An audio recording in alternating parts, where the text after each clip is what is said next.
Today I want to talk about the death penalty and the 1988 US presidential election. During one of the debates, an infamous death penalty-related question came up. Democratic nominee Michael Dukakis was asked if he would support the death penalty for the offender if his wife was raped and murdered.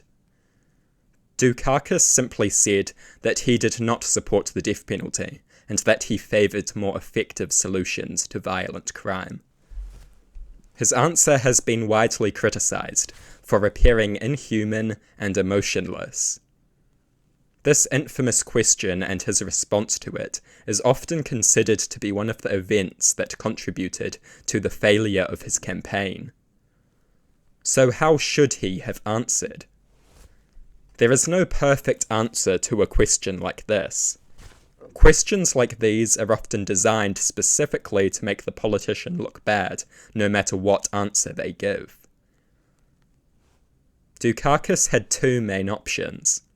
He could appear emotionless, or he could make himself look like a massive hypocrite. He chose to appear emotionless and stand by his values. I think this was more admirable than taking the hypocritical road and abandoning your values when convenient. I think it is superior morally, and I think it makes you look better, or at least, it makes you look less bad.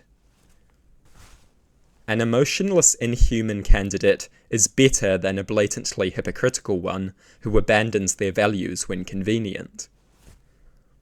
I think that Dukakis could have and should have answered the question in a way that avoided either of these appearances. I think he should have answered the question in a way that prevented him from looking emotionless and inhuman while allowing him to stand by his values and defend them. Even questions designed to make you look terrible can present opportunities.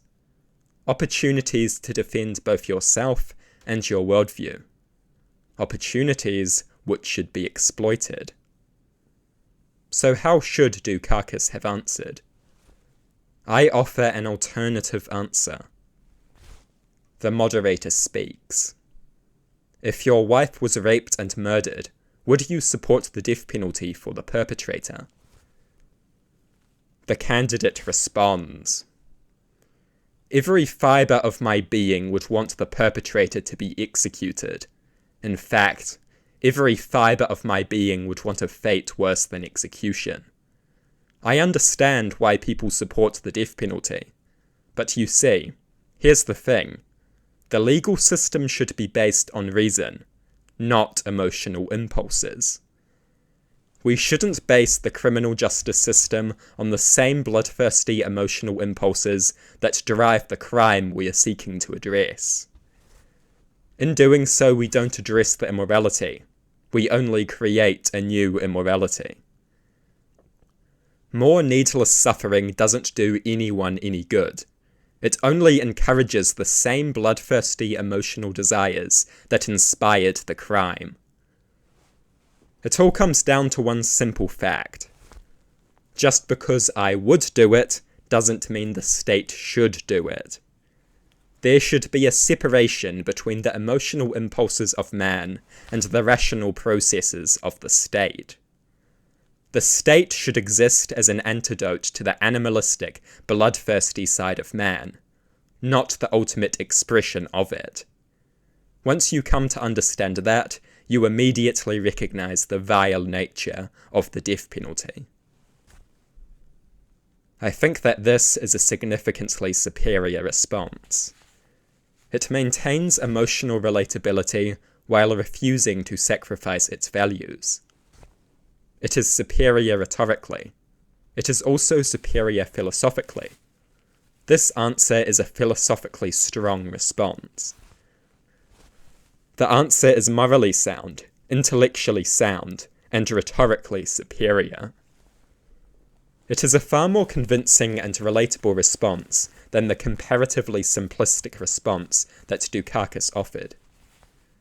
Dukakis failed to offer any emotional relatability. This response rectifies that. It acknowledges the strong emotional factor rather than ignoring it. When you ignore the emotional appeal of the death penalty, you appear inhuman and out of touch. You lose any relatability.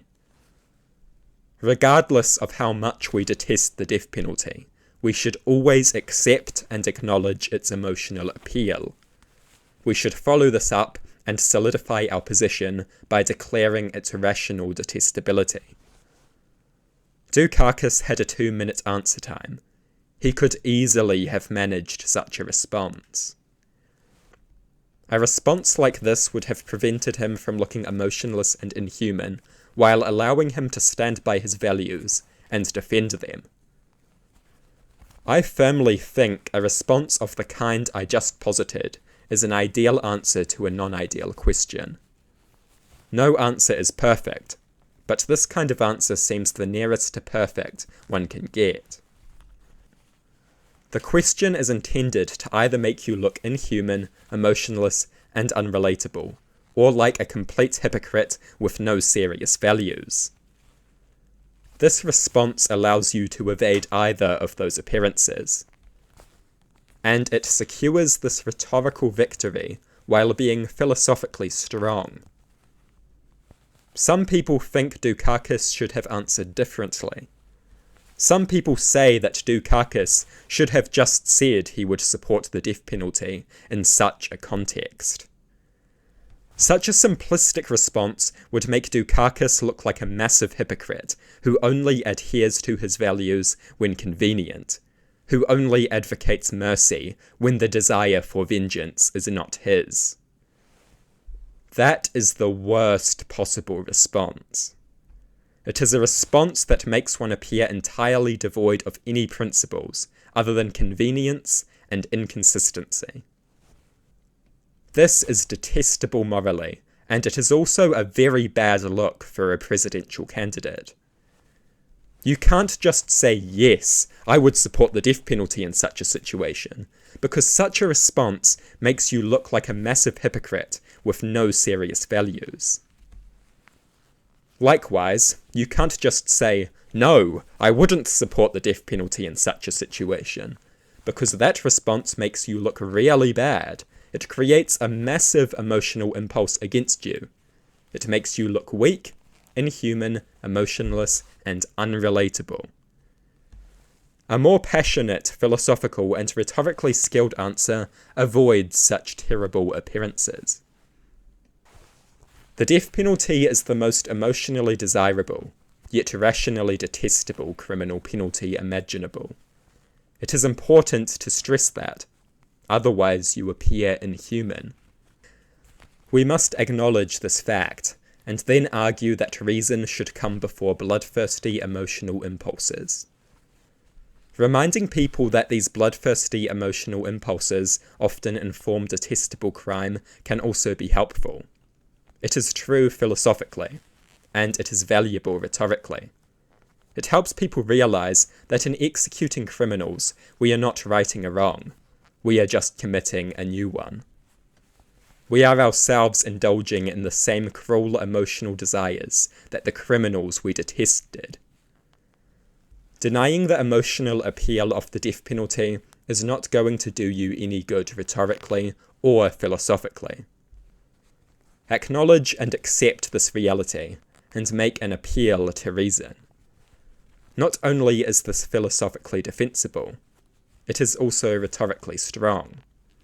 Most people are very amicable to the idea that some emotional desires are rationally detestable and need to be controlled. Many people also need to hear it said that support for the death penalty is largely emotional. This can lead them to realize that their own support for the death penalty is emotional. Facilitating such a realization can make it easier to win them over with logical arguments. Most people prefer the idea of a reason-based justice system over the idea of an emotion-based justice system. Exploiting this is both philosophically defensible and enormously valuable rhetorically. It is important to frame your opposition to retribution correctly. This is true both rhetorically and philosophically. Retribution has emotional appeal, and if you deny that, you will make yourself look inhuman and emotionless. We must accept this fact. What matters is that the death penalty is irrationally detestable. When something is irrationally detestable, it cannot be justified by all the emotional appeal in the world. Reason provides a better justification than destructive, illogical, emotional impulses ever will.